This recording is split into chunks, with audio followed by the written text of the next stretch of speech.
ప్రేక్షక మహాశయులు అందరికీ నమస్సుమాంజలి. Welcome to Sri crazy YouTube channel.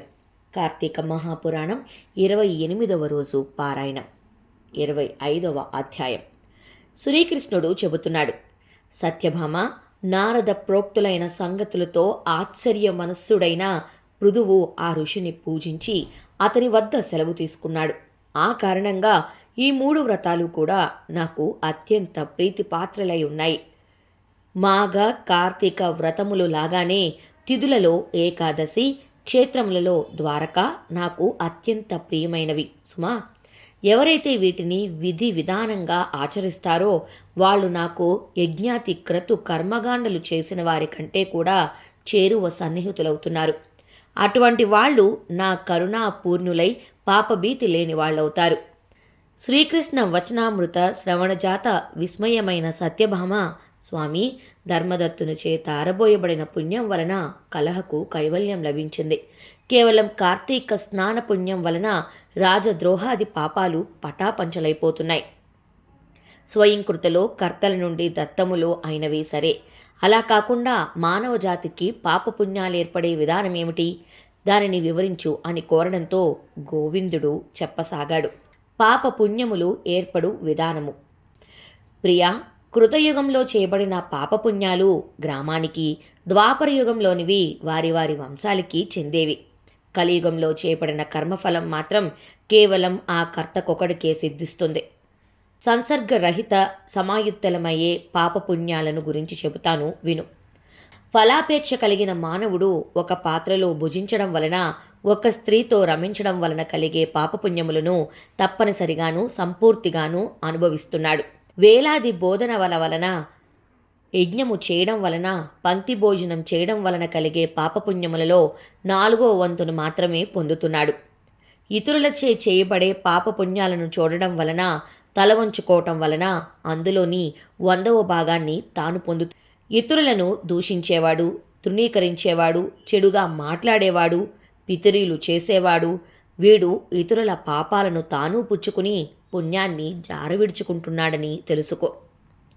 తన భార్య చేతనో, కొడుకు చేతనో, శిష్యుని చేతనో తప్ప ఇతరుల చేత సేవలు చేయించుకున్నట్లయితే తప్పనిసరిగా వారికి తగినంత ద్రవ్యమును ఇచ్చి తీరాలి. అలా ఇవ్వనివాడు తన పుణ్యంలో సేవారూపమైన పుణ్యాన్ని ఆ ఇతరులకు జారవిడుచుకున్నవాడవుతున్నాడు. పంక్తి భోజనాలలో, భోక్తలలో ఏ లోపం జరిగినా ఆ లోపం ఎవరికి జరిగిందో వారు యజమానుల పుణ్యంలో 6వ భాగాన్ని హరించిన వారవుతున్నారు. స్నాన సంధ్యాదులు ఆచరిస్తూ ఇతరులను తాకినా, ఇతరులతో పలికినా వారు తమ పుణ్యంలో 6వ వంతును ఆ ఇతరులకు కోల్పోతారు.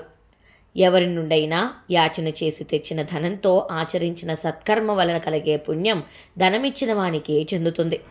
కర్తకు కర్మఫలం వినా మరేమీ మిగలదు. దొంగలించి తెచ్చిన పరద్రవ్యంతో చేసే పుణ్యకర్మ వలన పుణ్యం ఆ ధనం యొక్క యజమానికే చెందుతుంది తప్ప ఆ కర్ముడికి దక్కదు. రుణశేషం ఉండగా మరణించిన వారి పుణ్యంలో శేషరుణానికి తగినంత పుణ్యం రుణదాతకు చెందుతూ ఉంది. పాపం కానీ పుణ్యం కానీ ఫలానా పని ఫలానా పని చేయాలనే సంకల్పం కలిగినవాడు, ఆ పని చేయడంలో తోడుపడేవాడు, దానికి తగినంత సాధన సంపత్తిని సమకూర్చినవాడు, ప్రోత్సహించేవాడు తలా ఒక 6వ వంతు ఫలాన్ని పొందుతారు. ప్రజల పాపపుణ్యాలలో రాజుకు, శుచిని వాటిలో గురువుకు, కుమారుని నుండి తండ్రికి, భార్య నుండి భర్తకు 6వ భాగం చేరుతుంది. ఏ స్త్రీ అయితే పతిభక్తి కలదై నిత్యం తన భర్తను సంతోషపెడుతుందో ఆ స్త్రీ తన భర్త చేసిన పుణ్యంలో సగభాగానికి అధికారిని అవుతుంది. తన సేవకుడో కొడుకో గాని ఇతరుల చేత ఆచరించబడే పుణ్యాలలో తనకు 6వ వంతు మాత్రమే లభిస్తుంది. ఈ విధముగా ఇతరులెవరూ మనకి దానం చెయ్యకపోయినా, మనకే నిమిత్తము లేకపోయినా వివిధ జన సాంగత్యాల వలన పాపపుణ్యాలు మానవులకు ప్రాప్తించక తప్పడం లేదు. అందువలనే సజ్జన సాంగత్యం చాలా ప్రధానమని గుర్తించాలి. ఇందుకు ఉదాహరణగా ఒక కథ చెబుతాను విను. 25వ అధ్యాయం సమాప్తం. 26వ అధ్యాయం ధనేశ్వరుడి కథ. సత్సంగత్య మహిమ. బహుకాల పూర్వం అవంతిపురంలో ధనేశ్వరుడు అనే బ్రాహ్మణుడు ఉండేవాడు. సహజంగానే ధనికుడైన అతగాడు కులాచార భ్రష్టుడై పాపా సంయుక్తుడై చరించేవాడు. అసత్య భాషణం, చౌర్యం, వేశ్యాగమనం, మధుపానం ఇత్యాది దుష్కర్మలలో చురుకుగా పాల్గొనడమే కాక షడ్రసాలు, కంబళ్ళ, చర్మాలు మొదలైన వర్తకాలు కూడా చేసేవాడు.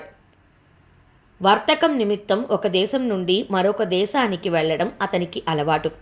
అదేవిధంగా ఒకసారి మాహిష్మతి నగరం చేరాడు. ఆ నగరం ప్రకారం చుట్టూ నర్మదా రిపీట్ ఆ నగర ప్రాకారం చుట్టూ నర్మదా నది ప్రవహిస్తూ ఉంది. ధనేశ్వరుడు ఆ పట్నంలో వర్తకం చేసుకుంటూ ఉండగానే కార్తీక మాసం ప్రవేశించింది. దానితో ఆ ఊరు అతిపెద్ద యాత్రాస్థలిగా పరిణమించింది. వచ్చేపోయే జనాల రద్దీ వలన వర్తకం బాగా జరుగుతుంది కదా. ధనేశ్వరుడు నెలంతా అక్కడే ఉండిపోయాడు.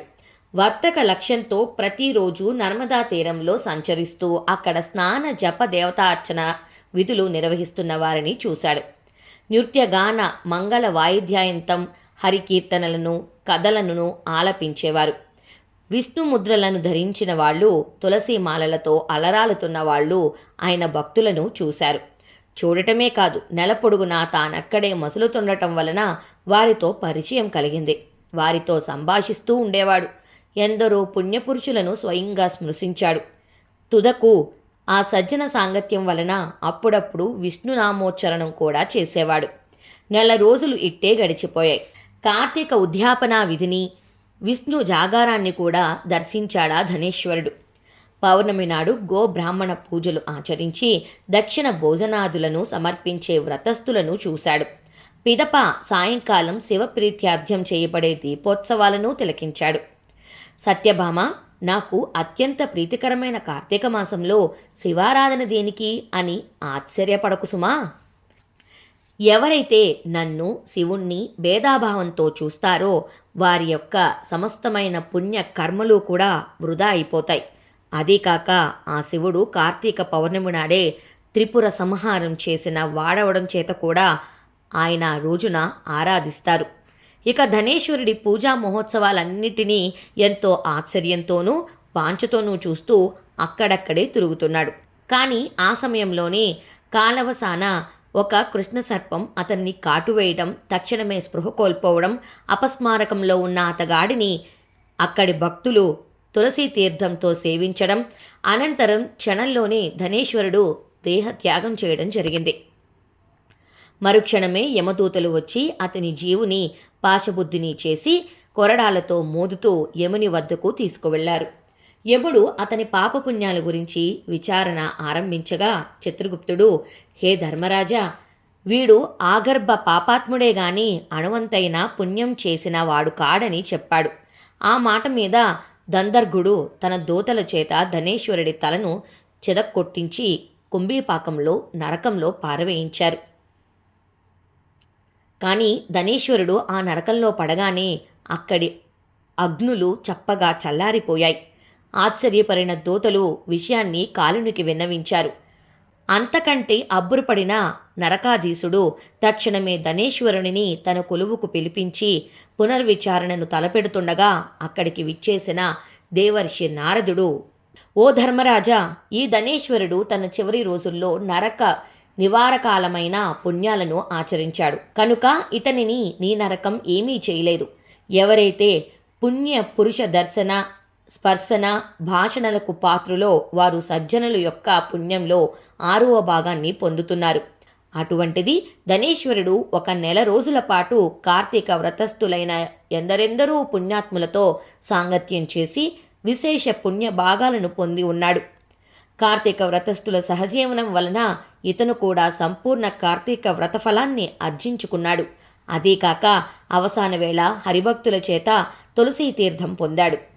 కర్ణ పుటాలలో హరినామస్మరణం జరపబడింది. పుణ్య నర్మదా తీర్థాలతో వీని దేహము సుస్నానమైంది. అందరి హరిప్రియుల ఆదరణకు పాత్రుడైన ఈ విప్రుడు నరకానుభవానికి అతీతుడేనని తెలుసుకో. ఇతగాడు దేవతా విశేషుడు. పుణ్యాత్ముడైన ఈ భూసురుడు పాప భోగములైన నరకమందు ఉండేందుకు అనర్హుడు అని బోధించి వెళ్ళాడు. 26వ అధ్యాయం సమాప్తం. కార్తీక మహాపురాణం 28వ రోజు పారాయణం సమాప్తం. రేపటి 29వ రోజు పారాయణంలో మళ్ళీ కలుద్దాం. అంతవరకు నమస్కారం.